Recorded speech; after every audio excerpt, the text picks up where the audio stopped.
दोस्तों ये जो आप डायग्राम देख पा रहे हैं ये Redmi Note 8 Pro का डायग्राम है। जो हमारा ग्राफिक्स प्रॉब्लम होता है उसका ये डायग्राम हमने बनाया है। साथ ही जो हमारी ग्राफिक्स आईसी होती है जो हमारी बैकलाइट और ग्राफिक्स के लिए काम करती है वो ये हमारी आईसी है। तो इसी आईसी को आज हम एक्सप्लेन करेंगे और सारी कोडिंग को एक्सप्लेन करेंगे और बताएंगे कि ये आईसी किस तरीके से काम करती है और बहुत ही डीप नॉलेज आपको देंगे जिससे आपको एस्टिमेटिक पढ़ने में और इस आईसी को समझने में कोई प्रॉब्लम ना हो। तो चलिए अपनी प्रेजेंटेशन में चलते हैं और आपको बताते हैं कि ये जो हमारा आईसी है ये किस तरीके से काम करता है। तो आप देख पा रहे हैं मैं अपनी प्रेजेंटेशन में आ चुका हूँ और ये मेरे पास जो Redmi Note 8 की आईसी है Note 8 Pro की, ये जो हमारी जो लाइट के लिए और ग्राफिक्स के लिए काम करती है। तो ये हमारी देख सकते हैं 1 2 3 4 1 2 3 4 5 6 यानी 24 बॉल की ये आईसी है। तो सबसे पहले हम, अगर आपको बॉल काउंटिंग नहीं आती है तो सबसे पहले बॉल काउंटिंग कर लेते हैं। जो हमारा एंटी क्लॉकवाइज पॉइंट होता है ये होता है, यहीं से हमारी बॉल की काउंटिंग शुरू होती है और एंटी क्लॉकवाइज चलती है।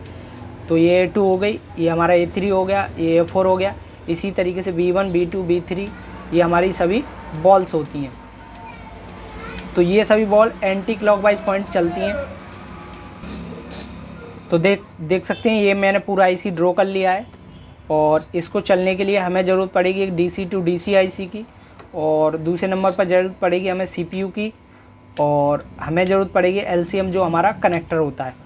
तो जब हम किसी इस मोबाइल को ऑन करेंगे DC to DC आईसी से एक वोल्टेज आउट होगा जो होता है हमारा VPH का वोल्टेज, और अगर हमारा MediaTek का सेट है तो V6 के नाम से ये वोल्टेज आउट होता है और ये वोल्टेज सीधा आउट होके हमारा B1 पिन पर इन करता है।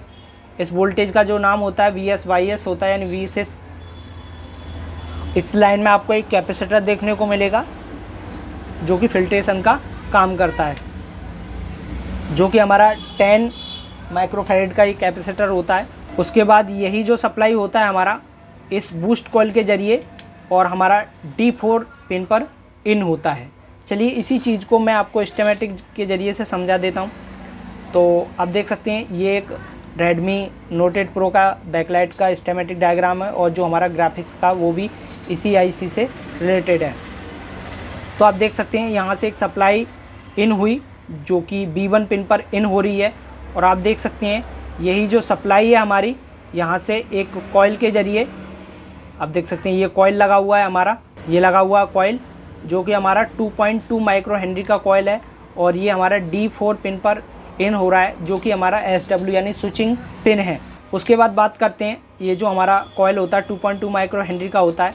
उसके बाद जब ये सप्लाई हमारी इस आईसी पर आ जाती है उसके बाद CPU से एक सिग्नल आउट होता है जो होता है हमारा LCD SDA का सिग्नल यानी कि सीरियल डाटा का सिग्नल होता है हमारा, ये जो जाता है हमारा सीधा C3 पिन पर।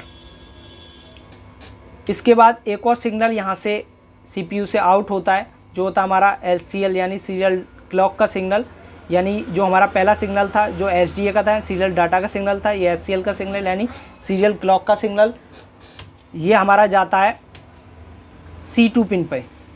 जब ये दोनों सिग्नल यहाँ पर मिल जाते हैं तो इस आईसी को चलने के लिए अब इनेबल सिग्नल की और ज़रूरत होती है। तो चलिए मैं इसको और आपको एस्टिमेटिक डायग्राम में समझा देता हूँ। तो देख सकते हैं जब हमारा ये D4 पर स्विचिंग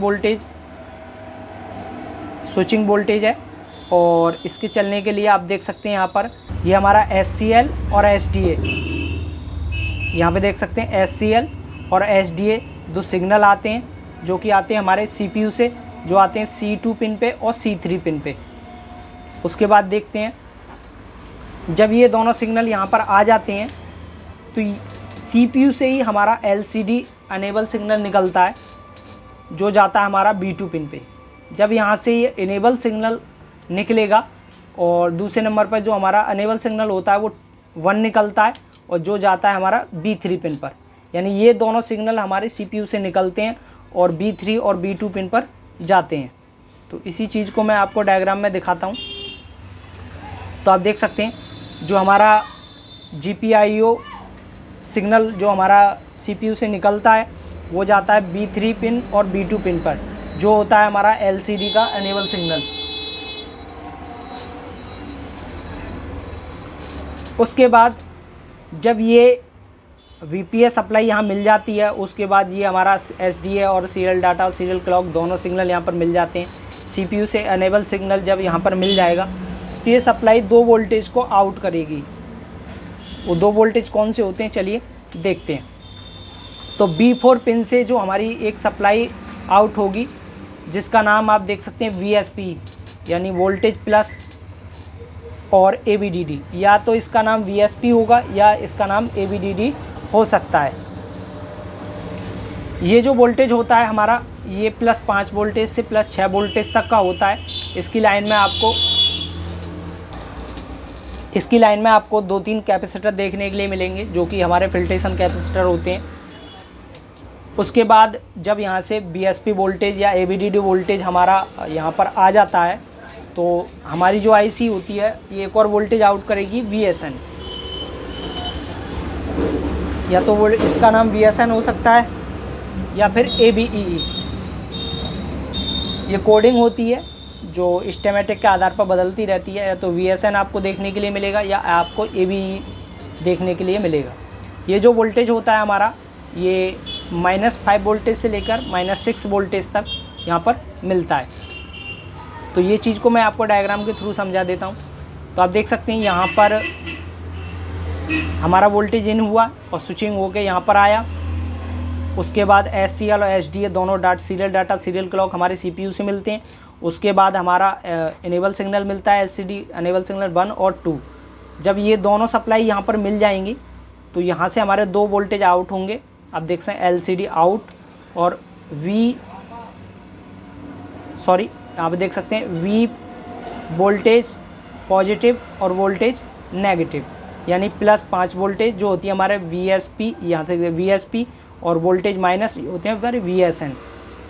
और इन 2 कैपेसिटर से ये फ़िल्टर होते हैं।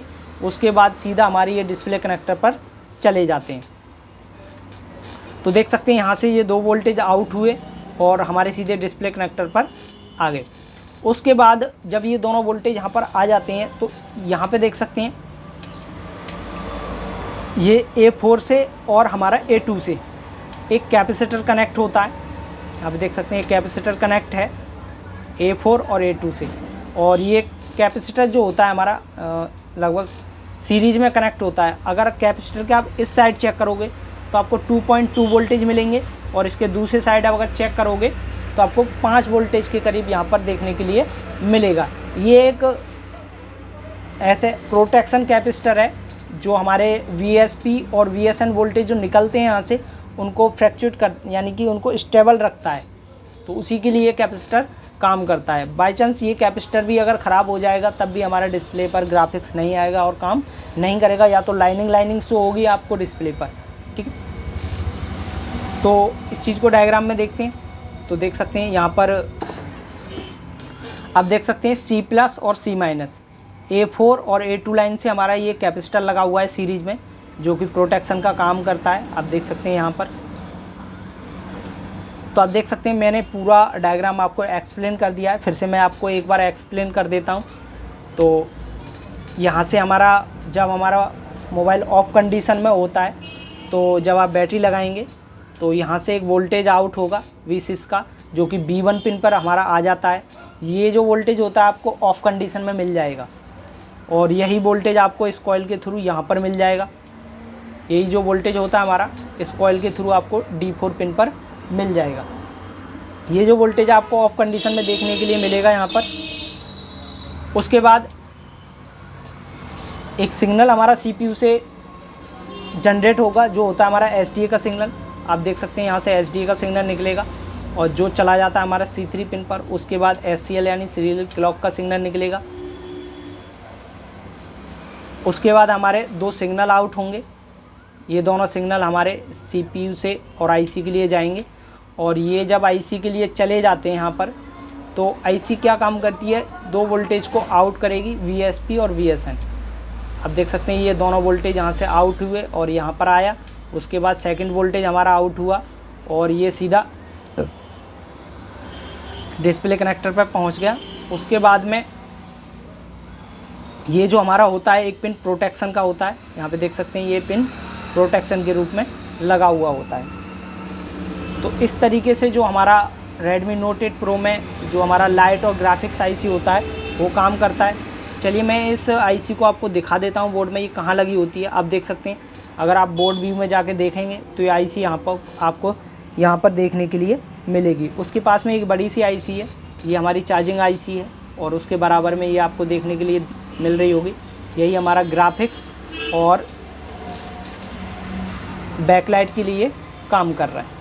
तो आई होप कि आपको हमारी दी हुई जानकारी पसंद आएगी। अगर पसंद आए तो वीडियो को लाइक, चैनल को सब्सक्राइब करना, साथ ही बेल आइकन दबा लेना, जिससे हमारे आने वाले वीडियो की नोटिफिकेशन आपको सबसे पहले मिल सके। तो वीडियो देखने के लिए धन्यवाद।